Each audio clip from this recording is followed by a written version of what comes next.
ખેડૂત ભાઈઓ, સોયાબીનનું વાવેતર એકંદર આપણા ગુજરાતમાં બીજા રાજ્યોની સરખામણીમાં ઓછું છે. તેમ છતાં પણ ગયા વર્ષની સરખામણીમાં આ વર્ષે વાવેતર વધ્યું છે અને વાવેતરનો વિસ્તાર પણ ખૂબ બધો છે. સૌથી વધારે વાવેતર જે વિસ્તારમાં છે એ વિસ્તાર છે આપણો જુનાગઢ જિલ્લો. ત્યાર પછી બીજા ક્રમે અરવલ્લી જિલ્લો, ત્રીજા ક્રમે દાહોદ, ચોથા ક્રમે આપણો ગીર સોમનાથ અને પાંચમા ક્રમે છોટાઉદેપુર.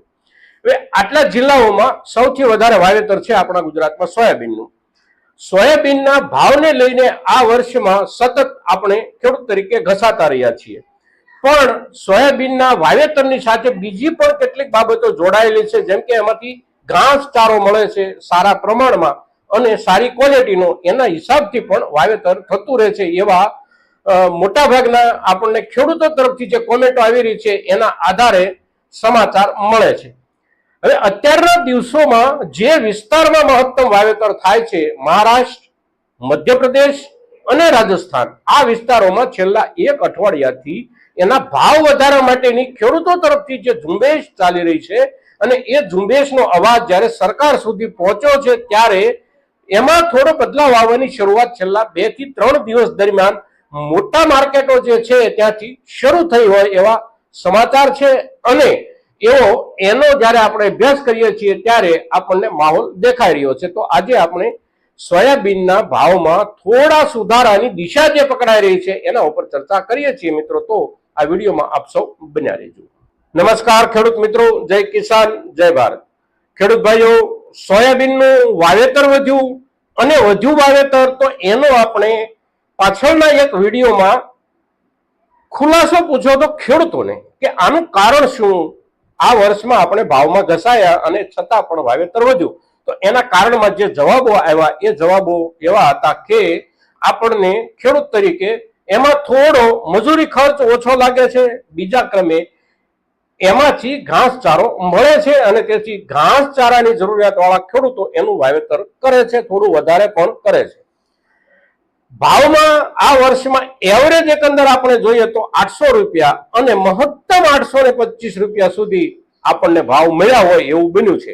પણ મહારાષ્ટ્ર, મધ્યપ્રદેશ આ બંને રાજ્યોમાં જે મોટા પાયે વાવેતરને ઉત્પાદન થાય છે એ ખેડૂતો આ ભાવથી એટલા બધા અસંતુષ્ટ હતા અને એના કારણે મહારાષ્ટ્રમાં જ્યારે મહત્તમ વાવેતર છે ત્યારે મહારાષ્ટ્રના ચૂંટણી પરિણામોમાં પણ એની અસર દેખાતી હતી અને દેખાય.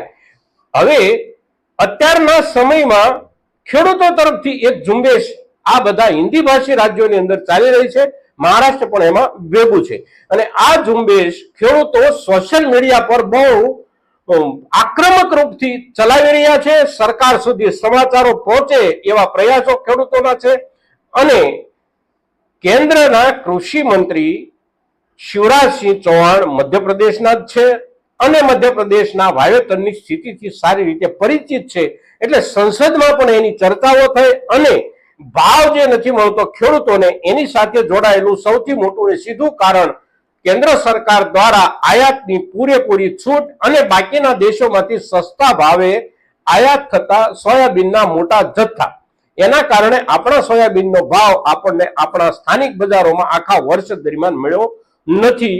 જે રૂપમાં મળવો જોઈએ એના કરતા લગભગ 30 થી 35% જેટલો ઓછો મળ્યો.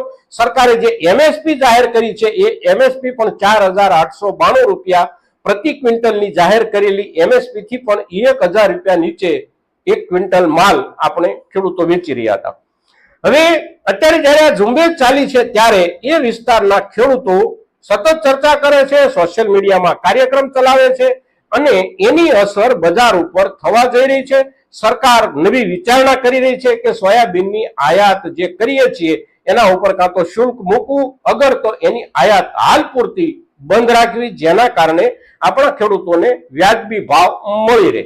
હવે આ જે ઝુંબેશ ચાલે છે એની અસર છેલ્લા 2 દિવસ દરમિયાન જે બજારો ખુલ્યા છે એમાં જોવા મળી રહી છે. પ્રતિ ક્વિન્ટલ 4300, 4400 અને 4500 રૂપિયા સુધીના ભાવ પહોંચ્યા છે, એટલે કે આપણે મણના હિસાબથી જોઈએ તો લગભગ 900 રૂપિયા સુધીના ભાવ આ બજારોમાં થઈ ગયા છે. બજારો વધવાની શક્યતાઓ દેખાઈ રહી છે આ ઝુંબેશના કારણે અને સરકાર નવો નિર્ણય કરે એવી અપેક્ષાના કારણે.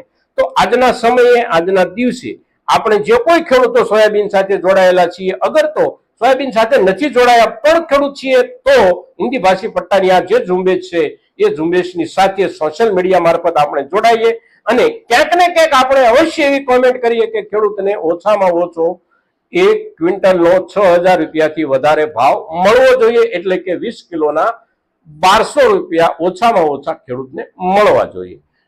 સોયાબીનનું વાવેતર આપણા ગુજરાતમાં જે જિલ્લાઓમાં મહત્તમ છે એની ચર્ચા આપણે વિડીયોની શરૂઆતમાં કરી ગયા છીએ. તેમ છતાં ફરી એક વખત સૌથી વધારે વાવેતર જુનાગઢ જિલ્લામાં 58,000 હેક્ટર, બીજા ક્રમે અરવલ્લી જિલ્લો 39,000 હેક્ટર, ત્રીજા ક્રમે દાહોદ જિલ્લો 33,000 હેક્ટર, ચોથા ક્રમે આપણો ગીર સોમનાથ 29,000 હેક્ટર અને છોટા ઉદેપુર 21,000 હેક્ટરનું વાવેતર છે. મિત્રો, તો આજના દિવસે સોયાબીનના ભાવ અને ભાવ માટેની આપણા હિન્દી પટ્ટાના ખેડૂતોની ઝુંબેશને ધ્યાનમાં લઈને આપણે જ્યારે આ વિડીયો બનાવીએ છીએ ત્યારે આપણા મહત્તમ ખેડૂતો સુધી આ વિડીયો પહોંચે એવા આપ સૌના તરફથી પ્રયાસો થાય એવી અપેક્ષા સાથે જય કિસાન, જય ભારત.